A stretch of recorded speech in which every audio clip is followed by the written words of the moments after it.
नमस्कार दोस्तों।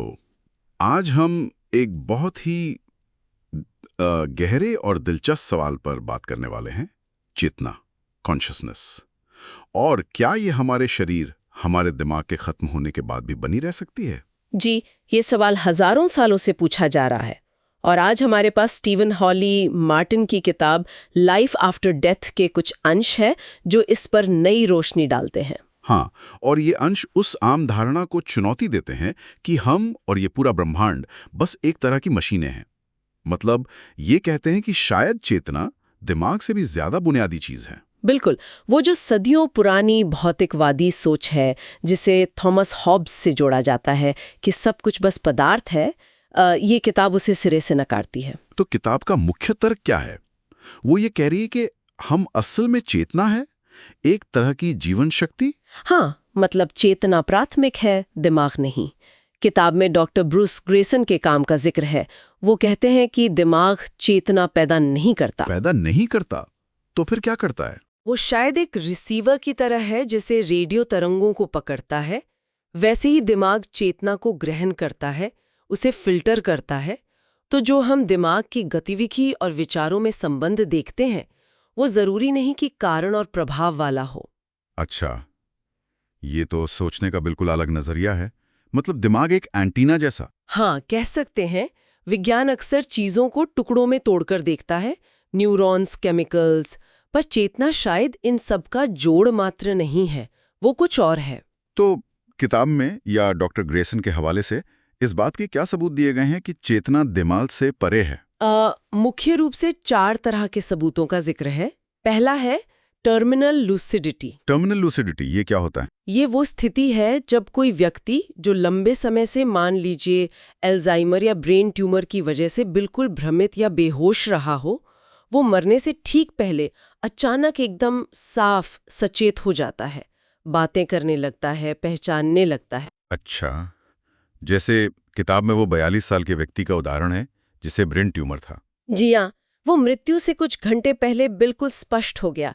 अब भौतिकवादी मॉडल से देखें तो एक बुरी तरह क्षतिग्रस्त दिमाग ऐसा कैसे कर सकता है? ये एक पहेली है। वाकई। और दूसरा सबूत? दूसरा है ऐसे मामले जहां लोगों के दिमाग का विकास बहुत कम हुआ है या कोई हिस्सा गंभीर रूप से क्षतिग्रस्त है, फिर भी उनमें जटिल चेतना पाई जाती है। जैसे वो छात्रा जिसका सेरिब्रल कॉर्टेक्स नहीं था। बिल्कुल। सेरेब्रल कॉर्टेक्स तो उच्च मानसिक कार्यों के लिए जरूरी माना जाता है, पर उसके बिना भी उसकी बुद्धि सामान्य थी, ये भी सवाल खड़े करता है।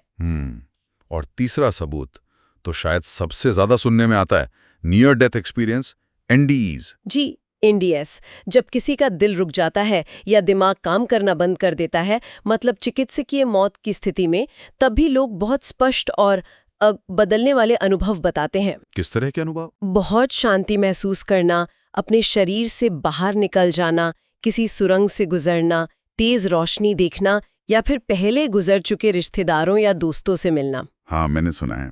किताब में उस 9 साल के बच्चे का जिक्र है जिसने एनडीई में अपनी बहन को देखा। हाँ, और कमाल की बात ये थी कि उस बच्चे को ये नहीं पता था कि उसकी बहन की मौत हो चुकी है।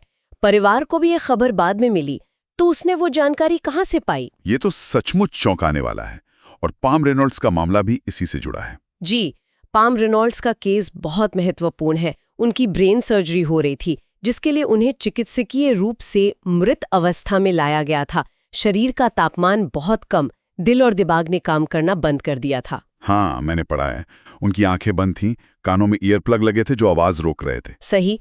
फिर भी होश में आने के बाद उन्होंने ऑपरेशन थिएटर में चल रही बातें, डॉक्टर क्या कह रहे थे और यहाँ तक कि जिस खास आरे यानी सर्जिकल सॉ का इस्तेमाल हुआ, उसका हुलिया भी सही सही बता दिया। अगर चेतना पूरी तरह दिमाग पर निर्भर है तो ये कैसे संभव है जब दिमाग काम ही नहीं कर रहा था? यही सवाल है। ये भौतिकवादी मॉडल के लिए एक बहुत बड़ी चुनौती है। और चौथा सबूत क्या है? चौथा सबूत है छोटे बच्चों द्वारा पिछले जन्म की यादें बताना। पिछले जन्म की यादें? ये तो और भी ज्यादा विवादास्पद लगता है। हाँ है, लेकिन कुछ मामले जैसे जेम्स लाइनिंगर का, जिसकी बात किताब में है, वो बहुत पुख्ता लगते हैं।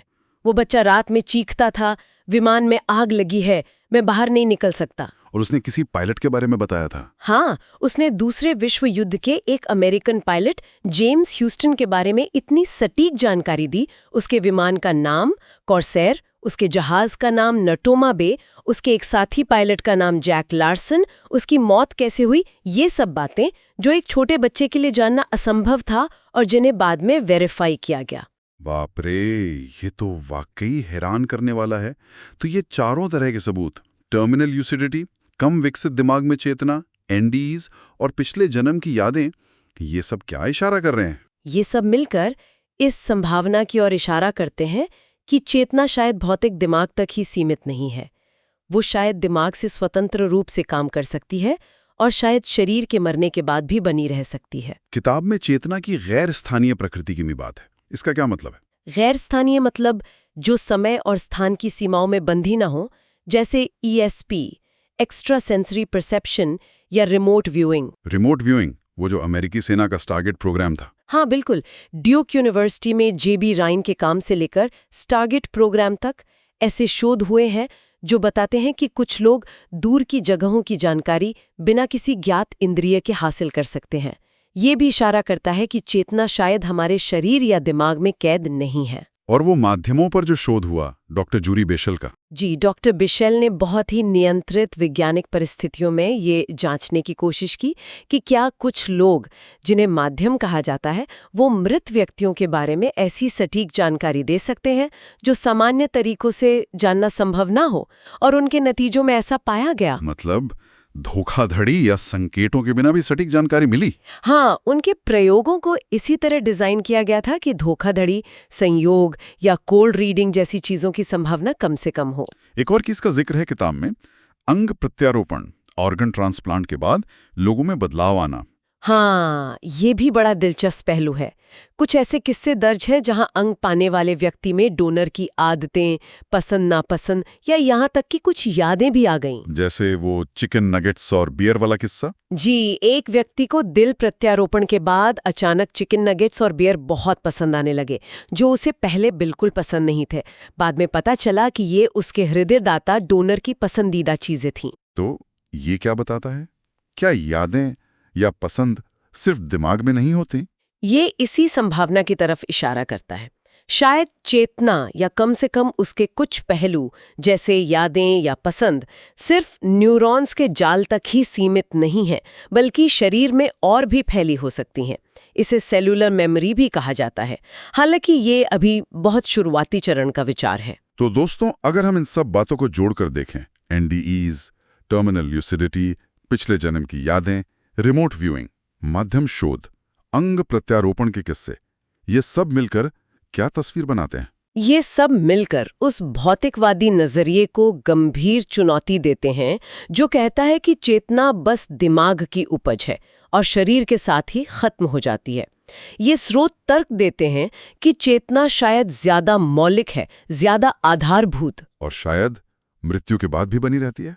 ये स्रोत इसी संभावना को बहुत बल देते हैं कि हम शायद सिर्फ ये शरीर नहीं है, हम वो चेतना है जो इस शरीर का अनुभव कर रही है। तो आखिर में ये किताब और ये सारे सबूत हमें किस सवाल के साथ छोड़ जाते हैं? ये हमें एक बहुत बड़े सवाल के साथ छोड़ जाते हैं। अगर चेतना वाकई मौलिक है, दिमाग या शरीर तक सीमित नहीं, और शायद मृत्यु के बाद भी रहती है, जैसा कि ये स्रोत दावा करते हैं, तो इसका मतलब क्या है? वास्तविकता की प्रकृति के बारे में हमारी समझ के लिए इसके क्या मायने हैं, और इस ब्रह्मांड में सब कुछ कैसे एक दूसरे से जुड़ा हुआ है?